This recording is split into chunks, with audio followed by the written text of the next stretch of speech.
जय श्री राम समस्त सनातन बंधुओं को। मैं आप सभी का अनुज राम सेवक शिव। यह पहला चित्रकलन है जो कि मैं आप सभी के समझ साज रहा हूँ, तो सभी से निवेदन रहेगा कि कृपया कर चित्रकलन को पूर्णतः देखिए और देखने के पश्चात अपने समीप में रह रहे 5 सनातनियों के साथ इसे अवश्य साझिए। विश्व में रह रहे सभी सनातनियों को दीपावली की ढेर सारी शुभकामनाएं। मर्यादा पुरुषोत्तम क्षत्रिय वंश सीता रामचंद्र जी आज अपने जन्मस्थल अयोध्या में प्रत्यक्ष रूप से विराजमान हो चुके हैं। 500 साल और लगभग 4 लाख सनातनियों के बलिदानों के बाद आज अयोध्या में राम मंदिर पूर्ण होने को है। हमारे पूर्वजों ने अपने तन मन धन सर्वस्व निछावर कर दिया, यहाँ तक कि अपने प्राणों की आहुति दे करके आज राम मंदिर का निर्माण हो रहा है। वह निर्माण भौतिक रूप से तो पूर्ण हो जाएगा, लेकिन आत्मिक रूप से तो पूर्ण तभी होगा जब राम राज्य की स्थापना होगी। तो उन्हीं के वंशज होते हुए ये दायित्व हमारे पे आ चुका है। तो सभी से मैं निवेदन करता हूँ कि कृपया कर राम राज्य की स्थापना में ये संकल्प ले कि जिस तरीके से हमारे पूर्वजों ने अपने तन मन धन यहाँ तक कि अपने प्राणों की आहुति दे करके अपने मंदिर के निर्माण के लिए सहयोग दिया, उसी तरीके से हम लोग राम राज्य की स्थापना में सहयोग करेंगे। तो राम राज्य की स्थापना में के ऊपर पहल करते हुए हमने एक संगठन का निर्माण किया गया है। संगठन के उद्देश्य 7 है और संगठन एक एनजीओ यानी कि एक सेक्शन 8 नॉट फॉर प्रॉफिट के तौर पे पंजीकृत प्राप्त है, जिससे ATG 2LA सर्टिफिकेशन भी प्राप्त है। इससे जो सनातनी हमें आर्थिक रूप से सहयोग देना चाहते हैं उन्हें इनकम टैक्स में रेमिटेंस भी मिलेगा, आयकर में छूट भी मिलेगी। तो संगठन के 7 उद्देश्य है। तो चलिए उद्देश्यों की ओर बढ़ते हैं और आगे मैं विस्तार से समझाऊंगा कि संगठन के क्या क्या गतिविधियां होने वाले हैं। तो संगठन को हमने 7 उद्देश्यों में विभाजित किया है। सबसे प्रथम उद्देश्य रहेगा सनातन आत्मनिर्भर बनाना और एक आत्मनिर्भर विकल्प के तौर पे भी प्रस्तुत करना।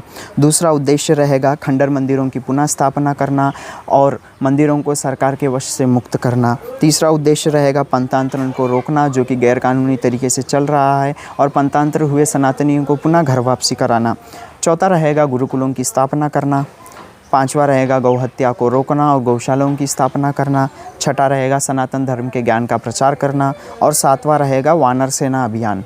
हम चाहते हैं सभी सनातनी हमारे इस वानर सेना अभियान से जुड़ें। इस वानर सेना अभियान को हमने 4 पदों में विभाजित किया है। सबसे प्रथम पद रहेगा रामदास और सबसे चरम पे रहेगा पद, सबसे और प्रथम पद रहेगा धर्म सेवक। अब जहाँ है वहाँ पे धर्म सेवक बनकर हमसे जुड़ सकते हैं। धर्म सेवक के कुछ नियम बताऊँगा मैं, जिसके माध्यम से आप राम राज्य की स्थापना में अपनी ओर से सहयोग दे सकेंगे। तो इसके कुछ नियम बनाए मैं आपको उसके बारे में बताऊँगा। सबसे पहला नियम है सनातन आत्मनिर्भर बनाना और दूसरा नियम है प्रति माह अपने अनुकूल आर्थिक राशि का दान करना, अपने समीप में रह रहे मंदिरों की सेवा करना तन मन धन से, और चौथा है सनातन धर्म ग्रंथ पढ़ना और 5वां है गौ हत्या को रोकना।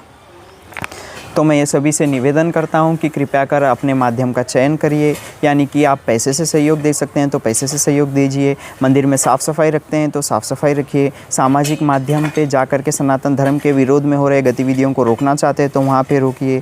और इस संदर्भ में मैं आपको लिंक में डिस्क्रिप्शन भी दे दूँगा, जहाँ पर आप जा कर के हमारे टेलीग्राम ग्रुप से भी जुड़ सकते हैं, जहाँ हमें संगठित तौर पे सामाजिक माध्यम पे हो रहे गैर कानूनी और गैर सनातनी गतिविधियों को रोकने में आप हमारी सहायता कर सकते हैं, अकाउंट को रेड कर और सस्पेंड कर।